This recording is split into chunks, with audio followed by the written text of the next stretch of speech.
بسم الله الرحمن الرحيم. الحمد لله رب العالمين، الصلاة والسلام على حبيبنا محمد وعلى آله وصحبه أجمعين.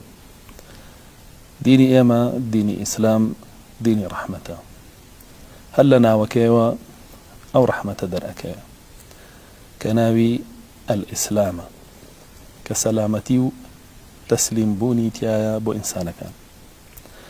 الله جل جلاله أم ديني إيما بكتابك دس بكردو بوين أردوين كسرتاي كتابك بسم الله الرحمن الرحيم دس بك هيج كتابك نبوة بيش قرآن بوشة ودس بك بسم الله الرحمن الرحيم. كالله جل جلاله خوي من بينا سياني بدو صفتي كبريتيالا الرحمن الرحيم. إمامي ابن عباس فرمي الرحمن الرحيم اسمان رقيقان لله سبحانه وتعالى أحدهما أرق من الآخر. فرمي رحمن ورحيم دوناون وبرورد قارمان كيكي كان نرمون يعني زيادة الأخوي أقري لبيتريان. طبعا وان كان نرمون يعني زيادة الأخوي أقري لبيتريان بريتيالا ناوي الرحمن كبريتيالا رحمتك زور فراوان لدنيايا تنانت كافر بباركان جقريتو. ناوي دوميان الرحيمة كرحمك تايبت تر أبيو كم تر أبيو قتيس أميني لإيمان دارانا للرجي قيامتها هروكو شان الله جل جلاله خوي فرمي وكان بالمؤمنين رحيما. لرجي قيامتها الله جل جلاله بإيمان داران برحم أبي بلام لدنيا بإيمان دارو كافر أوش بوي كافران بخوانا بشنو أو رحمتي الله جل جلاله ناردويتي قبولي بكان هتا وكو أوانيش لقيامتها لو رحمة بهرمان ببنو بيبش نبن جابراسي دوراو أو كسيا كلو رحمة فراواني الله جل جلاله بيبش أبيه دوراو أو كسيا كغيري أم إسلامي هالبجاردوا كهرهم رحمته الله جل جلاله لباري وفرمي ومن يبتغي غير الإسلام دينا فلن يقبل منه وهو في الآخرة من الخاسرين. هركس يجيغا لو دين ور هالبجارير جگە لە ئیسلام دیاری بکە و هەڵی بژێرێ و پەیڕەوی بکە هیچ دینێکی تری لێ وەرناگیرێ و لە ڕۆژی قیامەتە ئەو لە کەسە دۆڕاوەکانە بێ. الله جل جلاله لە قورئانە فەرمێ عذابي أصيب به من أشاء ورحمتي وسعت كل شيء. فەرمێ سزای خۆم بۆ ئەو کەسانەی تەرخانەکەم کە ئەمەوێن بەڵام ڕەحمی من هەموو شتێکی گرتووەتەوە و بۆ خۆی أفرمي لسر زاري ملائكة ربنا وسعت كل شيء رحمة وعلما.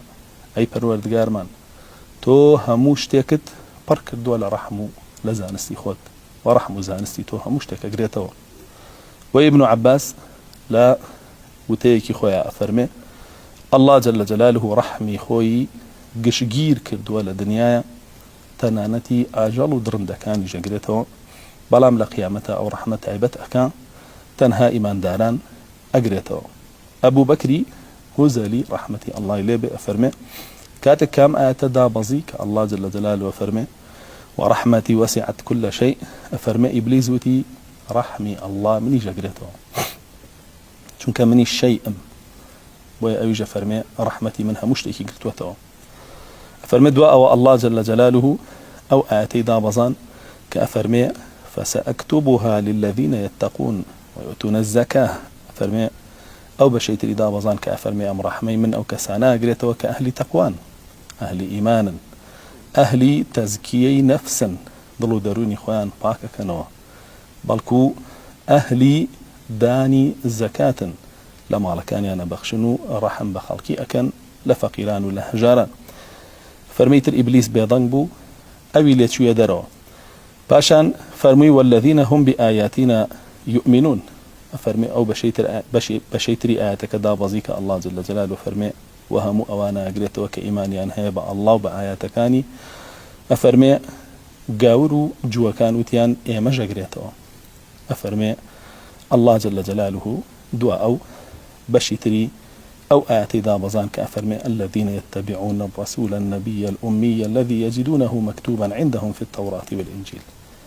ايوه يهود ونصارى ناقرته بايد دعاية وبكن إيمان تاني هنا وبا الله بايد دعاية وبكن إيمان تاني هنا وبا آيات كاني الله بايد دعاية تقوى بكن بايد دعاية زكاة دان وتزكية نفسي شبكن هەتاوەکو شوێن ڕەسوڵ الله نەکەون کە لە تەوراتەکەتان و ئینجیلەکەتانە نووسراوە ئەبێ شوێنی بکەون ئێوە ناتان گرێتەوە. بۆیە هەمان تەفسیر هاوشێوەکەی هاتووە لە ئیبن جوڕەیج و قەتادەشەوە کە هەر هەمویان بەو شێوە تەفسیری ئەو ئاەتیان کردووە کە ڕەحمی الله جل جلاله ئەو کەسانە ئەگرێتەوە تەواوی ئەو مواصفاتانیان تایە و شایستین. شهری کوڕی حەوشەب لە تەفسیری ئەو ئاەتەیە کە ئەفەرمێ ربنا وسعت كل شيء رحمة وعلما أفرمي أي تسع رحمتك ذنوبهم جميعا أي پروردگارم رحمي تو بو تاوان كاران همويان أقريتو همو تاوانكي جقريتو بو براسي هر إنسانيتو ببكى بشيمان بيتو لهلو تاوانكاني أو رحمي الله جل جلاله بسر همو تاوانكاني أقوزاريو همو تاوانكاني أصريتو لنا ورحمي الله يعنقم أبيو أبيتك يقلو كسانيك الله جل جلاله توبي لقبولك أو ببهشتي بريني شاد أكا كبهشتيش رحمي فراواني الله وزورترين وقورترين بشي رحمتي الله والحمد لله رب العالمين.